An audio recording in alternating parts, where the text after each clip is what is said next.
শিক্ষার্থীরা, welcome to Lalmatia Mohila college.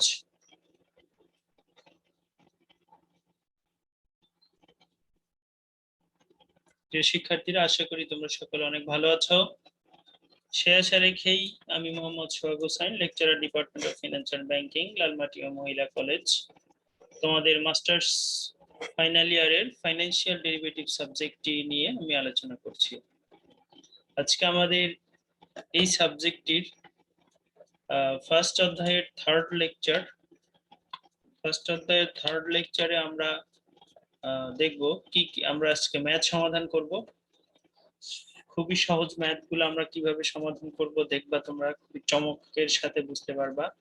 খুবই easy অঙ্কগুলা। তোমাকে যদি ম্যাথটা সমাধান করতে হয় তাহলে তোমাকে এই যে ইনফরমেশন গুলো তুমি দেখতে পাচ্ছ, ইম্পর্টেন্ট ইনফরমেশন, এগুলো তোমাকে মাথায় রাখতে হবে। যদি তুমি এগুলা মাথায় রাখতে পারো তাহলে ম্যাথ একদম পানির মতো তোমার কাছে সহজ লাগবে। তো প্রথম নাম্বার 1, ইন শর্ট পজিশন। আমি থিওরিতে আলোচনা করেছিলাম শর্ট পজিশন কি, লং পজিশন কি। তো সেখানে এইগুলো আমরা আরেকটু মনে করে নিব যে ইন শর্ট পজিশনে when maturity price will be less than current price, যখন maturity price, current price or exercise price, then the investor will gain। যখন বলছি যে শর্ট পজিশনের ক্ষেত্রে যখন ম্যাচুরিটি প্রাইস কারেন্ট প্রাইস অথবা এক্সারসাইজ প্রাইসের চেয়ে কম হবে তখন ইনভেস্টরের গেইন হবে, তখন ইনভেস্টর গেইন করতে পারবে। আবার বলছি, ম্যাচুরিটি প্রাইস যদি কারেন্ট প্রাইস বা এক্সারসাইজ প্রাইসের চেয়ে কম হয় তাহলে ইনভেস্টরের গেইন হয়। এই কথাটা মাথায় রাখতে হবে। উদাহরণ হিসেবে আমরা দিয়েছি এক্সারসাইজ প্রাইস ধরো $50, ম্যাচুরিটি প্রাইস হচ্ছে $40। তাহলে এখানে দেখো এক্সারসাইজ প্রাইস $50, ম্যাচুরিটি প্রাইস $40 থেকে বেশি। তো আমরা বলেছি যে এখানে ম্যাচুরিটি প্রাইসটা হচ্ছে কি কম এক্সারসাইজ প্রাইসের থেকে। আমরা বলেছি যে ম্যাচুরিটি প্রাইস যদি কম হয় এক্সারসাইজ প্রাইসের থেকে তাহলে ইনভেস্টরের কি হবে, গেইন হবে। তাহলে ম্যাচুরিটি প্রাইস এখানে কম 40, $10 কম, এক্সারসাইজ প্রাইস 50, সো ইনভেস্টরের কি হবে, গেইন হবে। অথবা আমরা লিখছি in this case the investor will be gainer. এই প্রেক্ষাপটে, অর্থাৎ কোন প্রেক্ষাপটে, যখন এক্সারসাইজ প্রাইসের থেকে ম্যাচুরিটি প্রাইস যখন ছোট হবে, কম হবে, তখন ইনভেস্টরের গেইন হবে। ঠিক এর উল্টা সিচুয়েশন হতে পারে in short position when maturity price will be higher than current price or exercise price, then the investor will lose। তাহলে एग्जांपल হিসেবে যদি আমরা দেখি, এক্সারসাইজ প্রাইস দেওয়া আছে কত, একই 50, ম্যাচুরিটি প্রাইস কত 40। আমাদের এখানে কি বলেছি আমরা, when maturity price will be higher than, যখন ম্যাচুরিটি প্রাইস হায়ার হবে, বেশি হবে, তাহলে আমাদেরকে কি করতে হবে, এখানে ধরে নাও 40 নাই, আমাদের এখানে আছে ধরো 60 যদি হয় তাহলে আমাদের কি হয়, এখানে আমরা দেখতে পাচ্ছি ম্যাচুরিটি প্রাইস বেশি।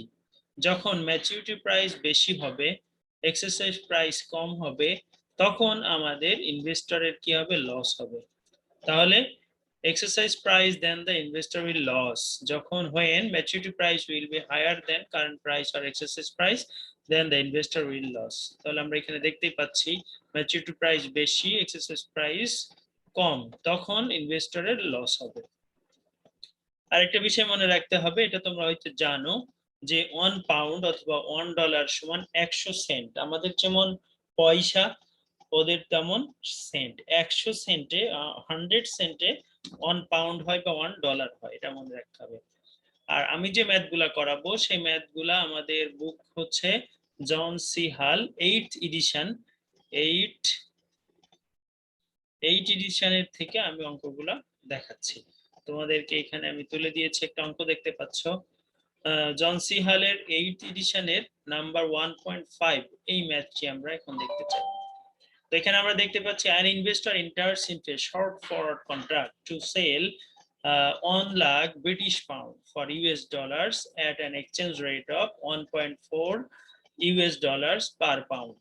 তাহলে বলছে একজন ইনভেস্টর প্রবেশ করছে বা বিজনেস করা শুরু করবে শর্ট ফরওয়ার্ড কন্ট্রাক্ট নিয়ে। শর্ট ফরওয়ার্ড কন্ট্রাক্ট নিয়ে সে বিজনেস করবে। এখানে সে সেল করবে হচ্ছে কত, 1,00,000 ব্রিটিশ পাউন্ড। এখানে কিন্তু কোনো পণ্য নিয়ে না, বিজনেস না, এখানে টাকা নিয়ে, ব্রিটিশ পাউন্ড নিয়ে বিজনেস করছে সে। পাউন্ডকে ডলারে রূপান্তর করা, ডলারকে পাউন্ডে রূপান্তর করা, এই জাতীয় বিজনেস করছে। তাহলে তার কাছে ব্রিটিশ পাউন্ড আছে ফর ইউএস ডলার এর এক্সচেঞ্জ রেট। ইউএস ডলারের এক্সচেঞ্জ রেটে বর্তমানে মানে ইউএস ডলারের প্রতি পাউন্ডের পরিবর্তে ইউএস ডলারের মূল্য হচ্ছে কত, 1.4 ইউএস ডলার পার পাউন্ড। প্রতি পাউন্ডের অর্থাৎ 1 পাউন্ড সমান 1.4 ইউএস ডলার। বর্তমানে এটা এক্সচেঞ্জ যদি আমরা করতে চাই তাহলে এই রেটে এক্সচেঞ্জ করতে হবে। How much does the investor gain or loss? এই ইনভেস্টরের গেইন কত হবে অথবা যদি লস হয় সেটা কত হবে? If the exchange rate at the end of the contract is 1.3900 and B হচ্ছে 1.4200। যদি তোমার হচ্ছে এক্সচেঞ্জ রেট অর্থাৎ এন্ড অফ দ্য কন্ট্রাক্ট শেষে অর্থাৎ ম্যাচুরিটি টাইমে অর্থাৎ মেয়াদ শেষে যদি এই মূল্য দুইটা হয় তাহলে ইনভেস্টরের গেইন হবে না লস হবে? দেখো খেয়াল করো, এইখানে অঙ্কের মধ্যে কিন্তু এট the end of the contract বলতে বোঝাচ্ছে মেয়াদ শেষে, আর মেয়াদ শেষের মূল্যকে আমরা কিন্তু ম্যাচুরিটি প্রাইস বলি। তাহলে আমরা এখানে দেখতে পাই যে কি কি দেওয়া আছে। গিভেন কন্ট্রাক্ট সাইজ দেওয়া আছে, অর্থাৎ সে যে 1,00,000 ব্রিটিশ পাউন্ড একজন ইনভেস্টরের কাছে আছে, এটাই হচ্ছে তার কন্ট্রাক্ট সাইজ। এই 1,00,000 পাউন্ড সে কনভার্ট করবে, এই 1,00,000 পাউন্ড সে তোমার ডলারে কনভার্ট করবে। করতে গিয়ে তার লাভ হবে না লস হবে? বাই সেল করে তার লাভ হবে না লস হবে সেটা। তাহলে কন্ট্রাক্ট সাইজ হচ্ছে 1,00,000 ব্রিটিশ পাউন্ড। এক্সারসাইজ প্রাইস বলা আছে। এক্সারসাইজ প্রাইস বলতে বোঝাচ্ছি যে যখন সে এটা তোমার প্রথম দিকে সে যখন এটা ক্রয় করবে তখন বাজারে এই 1 পাউন্ড সমান হচ্ছে 1.4। যখন কন্ট্রাক্টে সাইন করবে তখন ইন্টার করবে, প্রবেশ করবে, তখন এই 1 পাউন্ড সমান 1.4 ইউএস ডলার। তো এই 1.4 ইউএস ডলার দিয়ে সে কিন্তু 1,00,000 ব্রিটিশ পাউন্ডটাকে রূপান্তর করতে চায় ইউএস ডলারে। তো সে ইউএস ডলারে ক্রয় করতে চাই, যদি ক্রয় করে তাহলে এটা হচ্ছে তার ক্রয়, এবং কন্ট্রাক্ট শেষে তার বিক্রয় মূল্য হবে হচ্ছে এই যে যেটা at the end of the contract exchange rate 1.39, A number, B number হচ্ছে 1.42। তাহলে আমাদের এখানে কন্ট্রাক্ট সাইজ হচ্ছে 1,00,000 ব্রিটিশ পাউন্ড, এক্সারসাইজ প্রাইস কিন্তু ওই যে 1.4, আর ম্যাচুরিটি ভ্যালু হচ্ছে, ম্যাচুরিটি প্রাইস হচ্ছে 1.39 এবং 1.42। এই হলো আমাদের কোশ্চেন। এবং আমরা যদি সলিউশনে যাই তাহলে ইনভেস্টর গেইন চেয়েছে অথবা লস চেয়েছে। তো আমরা জানি যে যখন একটু আগে আমরা দেখেছি এক্সারসাইজ প্রাইসের থেকে যদি কন্ট্রাক্ট প্রাইস ছোট হয় তাহলে, বা ম্যাচুরিটি প্রাইস যদি ছোট হয় তাহলে ইনভেস্টরের গেইন হয়। এক্সারসাইজ প্রাইসের থেকে ম্যাচুরিটি প্রাইস যদি ছোট হয় তাহলে ইনভেস্টরের গেইন হয়। তাহলে আমরা দেখতে পাচ্ছি এক্সারসাইজ প্রাইস হচ্ছে 1.4 আর ম্যাচুরিটি প্রাইস হচ্ছে 1.39। তো এখানে ম্যাচুরিটি প্রাইসটা ছোট, সুতরাং ইনভেস্টরের কি হবে, গেইন হবে। তাহলে if the exchange rate is $1.39, প্রশ্নে যেটা দেওয়া আছে 0.0 এট দ্য এন্ড অফ কন্ট্রাক্ট শেষে, তাহলে সেক্ষেত্রে আমরা বলতেই পারি যে টোটাল গেইন হবে ইনভেস্টরের। সো আমরা সরাসরি লিখেছি টোটাল গেইন ইকুয়াল, আর গেইনটাকে পাইতে গেলে আমাদের কিন্তু যেটা বড় সেটা থেকে ছোটটা মাইনাস করব। তাহলে 1.4 মাইনাস 1.39 ইন্টু 1 লাখ। তাহলে আমাদের এই ইনভেস্টরের গেইন হবে হচ্ছে 1,000 ডলার। 1,000 ডলার তার কি হবে, গেইন হবে।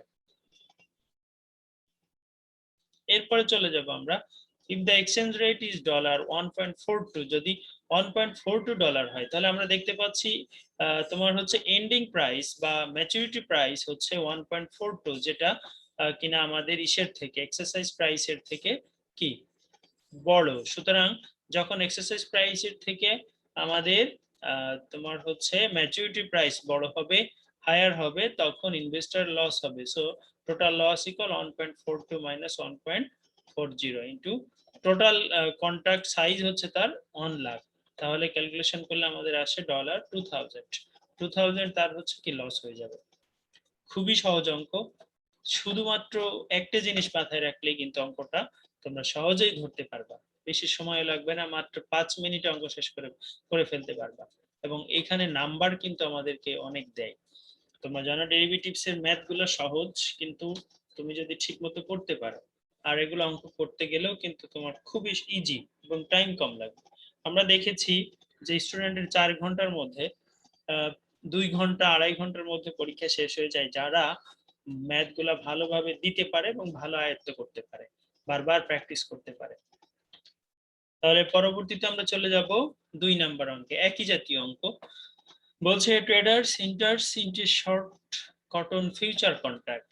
একজন ট্রেডার্স শর্ট কটন ফিউচার কন্ট্রাক্টে ইন্টার করছে when the future price is 50 cent per pound। যখন সে ইন্টার করছে তখন তখন এই ফিউচারের এটা পারচেজ প্রাইস আর কি, তখন তার 50 সেন্ট পার পাউন্ড হচ্ছে তার প্রফিট, মানে পারচেজ প্রাইসটা। বা ইন্টার যখন করছে, চুক্তি যখন করছে, তখন প্রতিটি পাউন্ডের মূল্য হচ্ছে কত, 50 সেন্ট। তাহলে এটাকে আমরা বলছি exercise price 50 cent. The contract is for the delivery of 50,000 pounds. তাহলে এই যে কন্ট্রাক্ট ডেলিভারি হবে কত পাউন্ডস, 50,000 পাউন্ডস। তাহলে এই 50,000 পাউন্ডস হচ্ছে আমাদের কন্ট্রাক্ট সাইজ। তাহলে কন্ট্রাক্ট সাইজ হচ্ছে 50 pounds. How much does the trader gain or loss if the cotton price at the end of the contract is 48.20 cents per pound and 51.3 cents 30 cents per pound? তাহলে আগের অঙ্কটার মতোই contract size দেওয়া আছে 50 pounds, exercise price আমাদের 50 Saint, আর maturity price হচ্ছে 48.20 cents, আর একটা হচ্ছে 51.30 cents. তো আমরা এ নাম্বার যখন করব, if the exchange rate is 48.20 cents at the end of the contract, the total gain হবে, কারণ তোমরা বুঝতে পারছো যে আমার এক্সারসাইজ প্রাইসের থেকে যদি ম্যাচুরিটি প্রাইস ছোট হয়, টোটাল গেইন হয়। So total gain equal 50 minus 48.20 into 50,000। তাহলে আমাদের এটা এখানে হচ্ছে 90,000 হয়, 90,000 সেন্ট হয়। দেখো সেন্টটাকে 100 দ্বারা ভাগ করলে ডলার হয় বা পাউন্ড হয়। পাউন্ড যেহেতু আমাদের অঙ্কের মধ্যে ডলার নাই, সব পাউন্ড। সো 90,000কে, যেহেতু এটা সেন্ট, 90,000 সেন্ট, 90,000কে 100 দ্বারা ভাগ করলে আমাদের 900 পাউন্ড পাওয়া যাবে। তাহলে টোটাল গেইন হবে ইনভেস্টরের 900 পাউন্ড। ঠিক একইভাবে আমরা দেখতে পাচ্ছি এখানে ম্যাচুরিটি প্রাইস হচ্ছে 51.30। সো ম্যাচুরিটি প্রাইস যদি আমাদের এক্সারসাইজ প্রাইসের থেকে বড় হয়, তাহলে ইনভেস্টরের লস হয়। So total loss equal 51.30 minus 50 into 50,000 pound. So আসছে হচ্ছে কত, 65,000 সেন্ট, আর এটাকে 100 দ্বারা ভাগ করলে হবে 650 পাউন্ড। আশা করি বুঝতে পেরেছো। ঠিক 1 এবং 2 যেভাবে আমরা সমাধান করলাম, অর্থাৎ জেসি হালের 8th এডিশনের বইয়ের নাম্বার 1.6 নাম্বার, এই নাম্বারটি এবং 1.5 দেখলাম প্রথমে, এটার সাথে মিল আছে আমাদের আরেকটা অঙ্ক, সেটা হোমওয়ার্ক থাকবে, আমি পরে দেখাবো। আমরা আরেক জাতীয় অঙ্ক দেখি, সেটা হচ্ছে আমাদের 3 নাম্বার অঙ্কটা। এটা তোমার জন সি হালের 8th এডিশনের নাম্বার 1.9। 1.9 এর মতো করে আরেকটা দুইটা অঙ্ক আছে আমাদের। এই দুইটা অঙ্ক একটা সলভ করলে আরেকটা তোমরা পারবে। তো আমরা এটা সলভ করি। বলছে you would like to speculate on a rise in the price of a certain stock. তুমি একটা বৃদ্ধিপ্রাপ্ত স্টকের, অর্থাৎ দাম বৃদ্ধি পাচ্ছে এরকম একটা স্টকের স্পেকুলেট করতে চাচ্ছ, অর্থাৎ স্পেকুলেট বিজনেস করতে চাচ্ছ, সুযোগ সন্ধানী ব্যবসা করতে চাচ্ছ। The current stock price is $29। এই বর্তমানে সেই স্টকের দাম হচ্ছে $29 and a 3-month call with a strike price of $30। এবং 3 মাস মেয়াদি একটা কল অপশন আছে। কল অপশন মানে হচ্ছে আমরা জানি ক্রয় চুক্তি। তো কল অপশন আছে যার স্ট্রাইক প্রাইস হচ্ছে $30 এবং কস্ট হবে 2.90। খেয়াল করো এই যে কস্ট হচ্ছে 2.90, এখানে বলবো আমি প্রশ্নটা শেষ করি। ইউ হ্যাভ $5,800, তোমার কাছে $5,800 আছে টু ইনভেস্ট, বিনিয়োগ করার জন্য। Identify two alternative investment strategies, দুইটা বিকল্প স্ট্র্যাটেজি আইডেন্টিফাই করো, one in the stock and the other in an option on the stock. একটা হচ্ছে স্টকের জন্য আর একটা হচ্ছে অপশনের জন্য। What are the potential gain and loss from each, প্রতিটির ক্ষেত্রে পটেনশিয়াল গেইন কত হবে, লস কত হবে সেটা চেয়েছে। তাহলে আমরা আরেকবার প্রশ্নটা ক্লিয়ার করি। একজন ইনভেস্টর যে স্পেকুলেট বিজনেস করে অর্থাৎ সুযোগ সন্ধানী বিজনেস করে, সে দেখলো যে একটি শেয়ারের দাম, স্টকের দাম কি হচ্ছে, বৃদ্ধি পাচ্ছে, এটা দেখে সে বিজনেস করার চিন্তা করেছে। তা সেই স্টকের বর্তমান দাম হচ্ছে $29 এন্ড 3 মাস পরে আরেকটা হচ্ছে কল অপশন আছে, সেই কলের প্রাইস হবে হচ্ছে স্ট্রাইক প্রাইস হচ্ছে কত, $30 এবং এর কমিশন কস্ট হচ্ছে 2.90। ইউ হ্যাভ, তোমার কাছে $5,800 আছে ইনভেস্ট করার জন্য। এখন বলেছে দুইটা অল্টারনেটিভ ওয়েতে তোমাকে ইনভেস্টমেন্ট স্ট্র্যাটেজি চিন্তা করে তুমি কি করবা, এই স্টক এবং অপশন দুইটা থেকে লস কত হতে পারে, লাভ কত হতে পারে, সেটা তোমাকে দেখাতে হবে। এই যে দুইটা অল্টারনেটিভ ইনভেস্টমেন্ট স্ট্র্যাটেজিস যদি থাকে প্রশ্নের মধ্যে, তাহলে আমাদেরকে দুইটা জিনিস, দুইটা প্রাইস গেজ করে অঙ্ক করতে হবে। তার আগে আমরা একটু বলতে চাই যে অপশনের যে দেখতে পাচ্ছ 3 মান্থ কল, কল বলতে বোঝাই কিন্তু আমরা কল অপশন। তো কল অপশন বলতে বোঝায় ক্রয় চুক্তি, অর্থাৎ ক্রয় করার চুক্তি। আর পুট অপশন আছে একটা, সেটাকে বলা হয় হচ্ছে বিক্রয় চুক্তি। তো এই কল অপশনের তোমার হচ্ছে স্ট্রাইক প্রাইস হচ্ছে কত, স্ট্রাইক প্রাইস বলতে এখানে বোঝাচ্ছি যে কল অপশনের মূল্য হবে $30। অর্থাৎ তুমি যদি কোনো কিছু ক্রয় করার জন্য চুক্তি করো, তাহলে তোমাকে সেই পণ্যের বা তোমার অপশনের, সেই অপশনের দাম হবে হচ্ছে $30। আর আরেকটা জিনিস কি করতে হয়, যখন অপশন আমরা অপশন কন্ট্রাক্টে যাই, অপশন চুক্তিতে যাই ক্রয় বিক্রয়ের, সেক্ষেত্রে আমাদেরকে একটা কমিশন দিতে হয়। ধরো দুইটা পার্টি, একজন হচ্ছে রহিম আর একজন হচ্ছে করিম। তো রহিম এবং করিমের মধ্যে যখনই কন্ট্রাক্ট হবে, ধরো রহিম চাচ্ছে যে করিমের কাছ থেকে কোনো কিছু ক্রয় করতে, তো করিম কি করবে, আমার কাছে বিক্রি করবে, রহিমের কাছে বিক্রি করবে। তো করিম সেই ক্ষেত্রে যখনই রহিম করিম দুইজন একটা কন্ট্রাক্টে আসবে আলোচনার মাধ্যমে, যে ধরো আমি আরো একটা উদাহরণ দিই, যে আমরা একটা মার্কার কিনতে চাই। তো মার্কারের কল অপশন বলতে মার্কার ক্রয় করতে চাই, আমি মার্কার ক্রয় করতে চাই। তো 3 মাস পরে মার্কার যদি আমি ক্রয় করি, তাহলে রহিমের কাছ থেকে কিনতে পারি।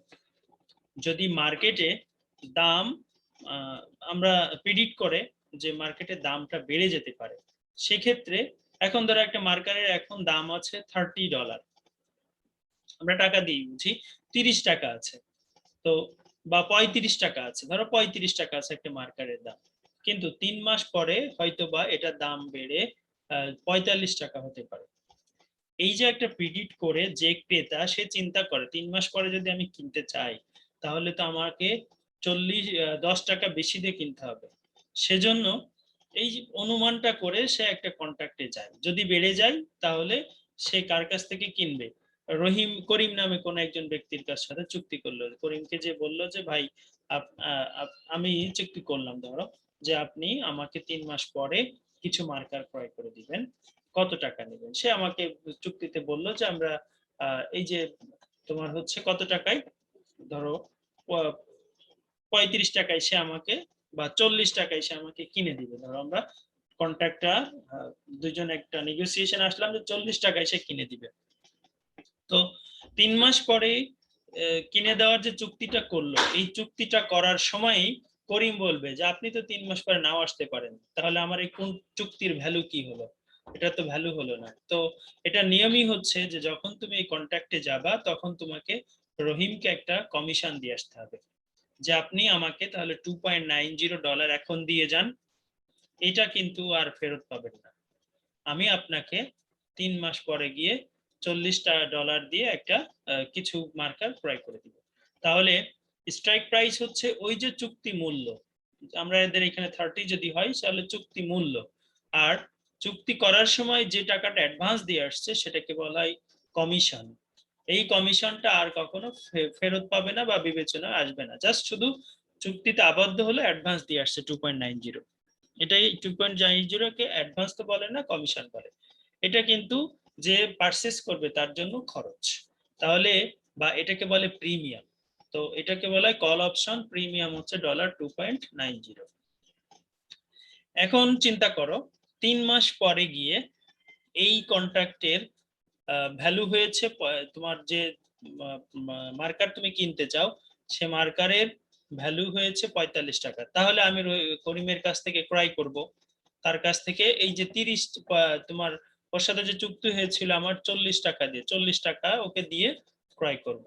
তাহলে টোটাল কিন্তু আমার দাম পড়ে যাচ্ছে 40, আর আগে যে 2.90 দিয়ে আসছি $42.90 পড়ছে, এটা তাকে দিয়ে আসতে হবে। তাহলে এই দাম যখন বেড়ে গেল কল অপশনের ক্ষেত্রে, তখন আমি কিন্তু করিমের কাছ থেকে ক্রয় করেছি। কিন্তু এমন হতে পারতো যে মার্কেট এটার দাম $30, আমার সাথে চুক্তি হয়েছিল কত $40, কিন্তু মার্কেটে কত $30। মার্কেটে যদি আমি বাজার থেকে কিনি, দোকান থেকে কিনি, তাহলে আমি কমে কিনতে পারবো, সেক্ষেত্রে কিন্তু আমি করিমের কাছে আর যাব না। এটাও আমার রাইট আছে যে করিমের কাছে না গেলেও করিম আমাকে আর কিছু বলতে পারবে না, তার সাথে আমার কোনো লেনদেন সম্পাদন হবে না, এক্সারসাইজ হবে না। সেক্ষেত্রে কি হবে, সেক্ষেত্রে আমার কিন্তু লস হবে 2.90, কারণ আমি তো তাকে আগে কমিশন দিয়ে এসেছি $2.90। এই $2.90 কিন্তু আমি আর ফেরত পাবো না। সো সেক্ষেত্রে যে পারচেস করবে তার জন্য লস হচ্ছে কত, 2.90। আর সে মার্কেট থেকে পণ্যটা ক্রয় করতে পারবে। আশা করি ব্যাপারটা ক্লিয়ারলি বুঝতে পেরেছো। আমরা এটা নিয়ে আরো আলোচনা করব অন্য চ্যাপ্টারে। তো এখন অঙ্কে যাব। এখানে গিভেন কারেন্ট স্টক প্রাইস হচ্ছে আমাদের কত, স্টকের প্রাইস দেওয়া আছে $29, আর কারেন্ট স্টক প্রাইসকে আমরা S0 দ্বারা প্রকাশ করি, S0 অথবা S0। তারপর আমাদের টাইম দেওয়া আছে 3 মান্থ। দেখো এই অঙ্কটাকে সবসময় বছরে কনভার্ট করে অঙ্ক করতে হবে। তো 3 মান্থকে 12 দ্বারা যখন ভাগ করব 3 কে, তখন এটা বছর হয়ে যাবে, 0.25 ইয়ার্স হয়ে যাবে। Time to maturity 3 divided by 12 equal 0.25।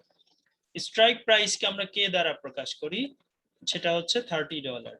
Call price দেওয়া ছিল আমাদের এই যে 2.90, এটাকে বলা হয় কল প্রাইস। তাহলে কল প্রাইস বা প্রিমিয়াম বলতে পারি আমরা। কল প্রিমিয়াম বা কল প্রাইস হচ্ছে 2.90। টোটাল ইনভেস্টমেন্ট হচ্ছে $5,800। এগুলো আমাদের দেওয়া ছিল। এখন আমাদের দুইটা স্ট্র্যাটেজি চিন্তা করে অঙ্কটা করতে হবে। তো প্রথমে এখানে একটু ধরে নিতে হবে এই জাতীয় অঙ্কের, যেহেতু দুইটা স্ট্র্যাটেজি আমাদেরকে ব্যবহার করতে হবে। সো স্ট্র্যাটেজি 1 একটু খেয়াল করো, স্ট্র্যাটেজি 1 বলতে আমরা বোঝাচ্ছি স্টক, আর স্ট্র্যাটেজি 2 বলতে বোঝাচ্ছি আমরা অপশন। এখন আমার কাছে ইনভেস্ট করার জন্য টোটাল টাকা আছে কত, $5,800, বা ওই ইনভেস্টরের টাকা আছে কত, $5,800। তো $5,800, আর স্টকের দাম হচ্ছে, প্রতিটির দাম হচ্ছে $29, তাহলে আমি কতটা স্টক ক্রয় করতে পারবো, নিশ্চয়ই তোমরা বুঝতে পারছো। এখানে আমাদের 5,800 কে 29 দ্বারা ভাগ করলে আমরা স্টক সংখ্যা পাবো, number of stock can buy, আমি ক্রয় করতে পারবো 200 স্টক। 5,800 টাকা আছে আমার কাছে টোটাল, একটার দাম যদি $29 হয় তাহলে আমি টোটাল 200টা স্টক ক্রয় করতে পারবো। আর অপশন যদি আমি ক্রয় করতে চাই, যেহেতু আমার কল অপশনের দাম হচ্ছে, প্রাইস হচ্ছে 2.90 করে, তাহলে আমি তার সাথে কন্ট্রাক্টে আবদ্ধ হতে পারবো। $5,800 আমার ইনভেস্ট আছে, আর সেখানে কল অপশনের প্রাইস হচ্ছে 2.90। সো আমাকে 2,000 অপশন আমি তার কাছ থেকে চুক্তিতে আবদ্ধ হতে পারবো বা ক্রয় করতে পারবো। এরপরে আসি, তাহলে আমরা কিন্তু স্ট্র্যাটেজি 1 এ পেলাম স্টক সংখ্যা 200, আর স্ট্র্যাটেজি 2 তে পেলাম আমরা অপশন সংখ্যা 2,000 অপশন। এখন দুইটা স্ট্র্যাটেজির কথা চিন্তা করতে বলছে, দুইটা সিচুয়েশনের কথা বলছে। তো প্রথমে ধরো আমাদের যে প্রাইস আছে, কন্ট্রাক্ট প্রাইস, সেই প্রাইসের থেকে কিছু বেশি ধরবো, আর কিছু একটা প্রাইস কম ধরবো। যদি বেশি হয় তাহলে কত হবে? এই যে 29 স্টক প্রাইস আছে কত 29, আর স্ট্রাইক প্রাইস দেখে বুঝতে হবে আমাদের। স্ট্রাইক প্রাইস আছে আমার কত 30। এই 30 থেকে আমরা একটা প্রাইস বেশি ধরবো, সেখানে বেশি ধরে যদি 30 থেকে স্ট্রাইক প্রাইসের থেকে যদি দাম বেশি হয় তাহলে কি গেইন হবে না লস হবে? আর যদি 30 প্রাইসের নিচে চলে আসে তাহলে গেইন হবে না লস হবে, সেইটা আমাদেরকে দেখাতে হবে। এইটাই কিন্তু আমাদের জানতে চেয়েছে। তো প্রথমে আমরা ধরে নিই যে লেট ইফ প্রাইস ইনক্রিজড $40, যদি এই প্রাইসটা বেড়ে $40 হয়ে যায়, দেখো 30 থেকে বেড়ে 40 যদি হয়, তাহলে আমাদের কি হবে? গেইন ফ্রম স্ট্র্যাটেজি 1 এ তখন আমাদের গেইন হবে। তো কারণ হচ্ছে কি, এটা হচ্ছে সেলস প্রাইস, সেল করব আমি তো পারচেজ করব হচ্ছে কত টাকায় 29 টাকায় বা 30 টাকায়। 29 টাকায় যদি আমি পারচেজ করি, যেহেতু এখানে স্টকের প্রাইস দেওয়া আছে কত 29, আমি 29 এ পারচেজ করব আর সেল করব, অর্থাৎ মার্কেটে যে দাম বেড়ে যায় 40 টাকা করে হয়, তাহলে আমার কি হবে? আমরা বুঝতেই পারছি আমার লাভ হবে। সো গেইন হবে স্ট্র্যাটেজি 1 থেকে আমার 40 মাইনাস 29, 40 থেকে 29 মাইনাস করব, আমার স্টকের সংখ্যা হচ্ছে 200, তাহলে $2200 তার আমাদের কি হবে? প্রফিট হবে বা গেইন হবে। আর স্ট্র্যাটেজি 2 তে আমাদের 40 মাইনাস 30 ইনটু 2000 মানে হচ্ছে যে অপশনের সংখ্যা হচ্ছে 2000, সো 2000 দ্বারা গুণ করেছি আমাদের, সেক্ষেত্রে আমাদের ডলার এসেছে 20000, এটা গেইন হচ্ছে। এবার আমরা দেখলাম যে যদি ইনক্রিজ হয়, যে আমরা যা দিয়ে ক্রয় করেছি, স্টক প্রাইস কারেন্ট প্রাইস $29 দিয়ে ক্রয় করেছি, তো সেক্ষেত্রে আমাদের কি হচ্ছে? সেক্ষেত্রে আমাদের লাভ হচ্ছে। আর যেহেতু আমার স্ট্রাইক প্রাইস অবশ্যই কল অপশনের ক্ষেত্রে, তো কল অপশনের ক্রয় মূল্য হচ্ছে কত $30, সো 30 টাকা দিয়ে আমি ডলার দিয়ে আমি ক্রয় করেছি, $40 বিক্রি করেছি, তাহলে আমার লাভ হচ্ছে কত $20000। এবার যদি এমনও তো হতে পারে বাজারে দাম তো বৃদ্ধি না পেয়ে হ্রাস পেতে পারে, তো যদি হ্রাস পাই বা কমে যায়, সেক্ষেত্রে আমাদের কত কমতে পারে? আমরা ধরে নিলাম যে $25 কমে $25 চলে আসবে। আমাদের সবসময় খেয়াল রাখতে হবে স্টক প্রাইস এবং স্ট্রাইক প্রাইস এই দুইটা থেকে একটা বেশি হবে একটা কম হবে। তো বেশি ধরেছিলাম 40, কম হচ্ছে কত 25 ধরেছি আমরা।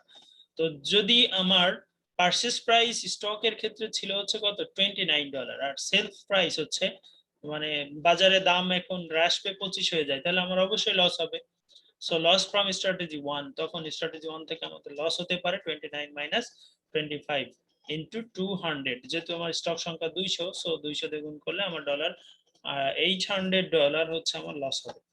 আর স্ট্র্যাটেজি 2 তে হচ্ছে লস হবে, অর্থাৎ অপশনের ক্ষেত্রে আমার লস হবে কত?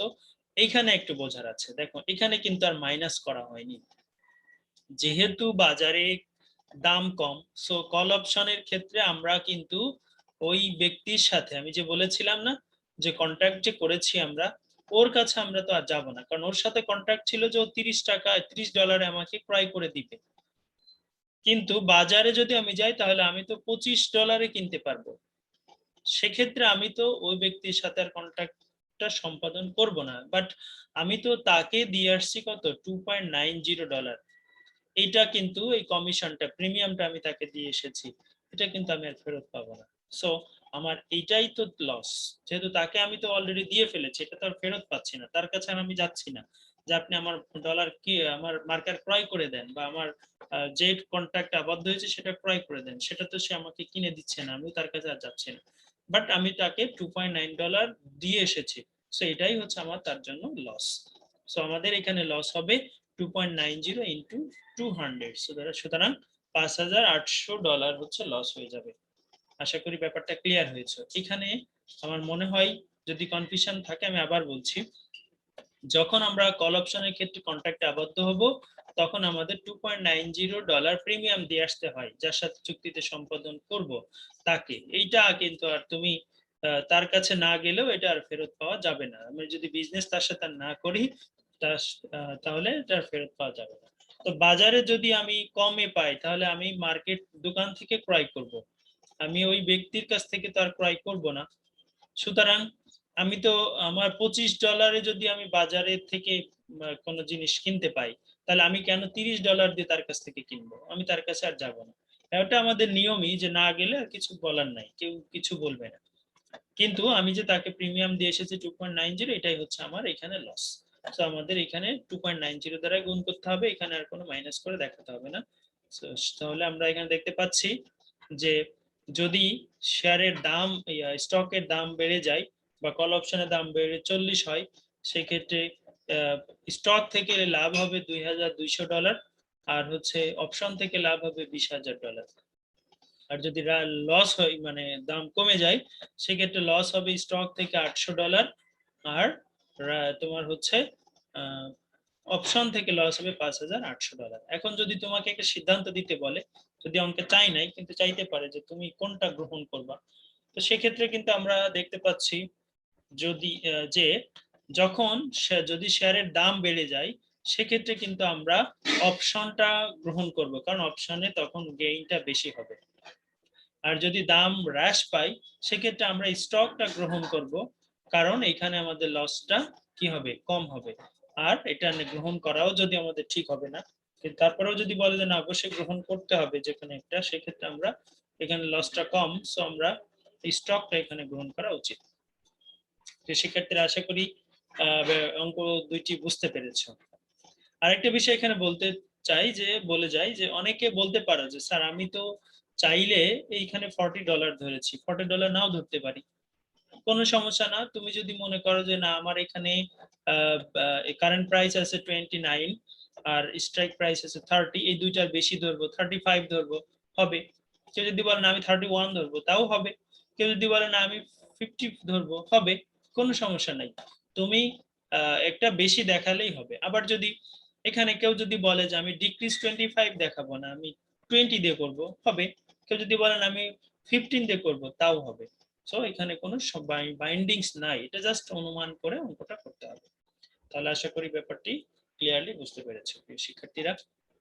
এবার আমরা হোমওয়ার্ক দিব তোমাদেরকে। এইটা হোমওয়ার্ক থাকবে, দুইটা হোমওয়ার্ক থাকবে তোমাদের জন্য। দেখো পেজ নাম্বার 9th এডিশনের আমি যেটা বলেছি জন সিয়ালের পেজ নাম্বার 19 এর 1.19, এই অঙ্কটা যদিও তোমাদের সমস্যা হতে পারে খুব বই থেকে, এজন্য আমি পুরো অঙ্কটা তুলে দিয়েছি, তোমরা এই অঙ্কটা করবা। আর আরেকটা অঙ্ক আছে আমাদের পেজ নাম্বার 20 1.31, এই অঙ্কটাও করবা, তুলে দিয়েছি অঙ্ক দুটি। এই অঙ্কটা হচ্ছে লাস্ট যে অঙ্কটা করলাম আমরা, এই যে 3 নাম্বার অঙ্কের মতো। আর প্রথম অঙ্কটা হচ্ছে আমাদের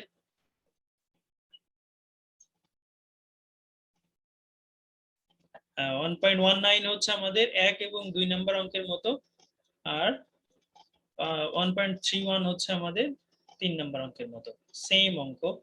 তোমরা বুঝে বুঝে করলে আশা করি ভালোভাবে বুঝতে পারবে। আরেকটি ক্লাস নিলে আমাদের এই চ্যাপ্টারটা শেষ হয়ে যাবে। আগামী দিন আর কিছু অঙ্ক দেখাবো, যে অঙ্কগুলো আমি করাচ্ছি দেখাচ্ছি, এই অঙ্কগুলা করলেই কিন্তু ন্যাশনাল ইউনিভার্সিটির স্টুডেন্টদের জন্য হুবহু কমন পাওয়া আশা করা যায়। একটা জায়গায় একটু ভুল তথ্য আছে, সেটা আগে ঠিক করে দিই। এখানে 0074 হবে। আচ্ছা,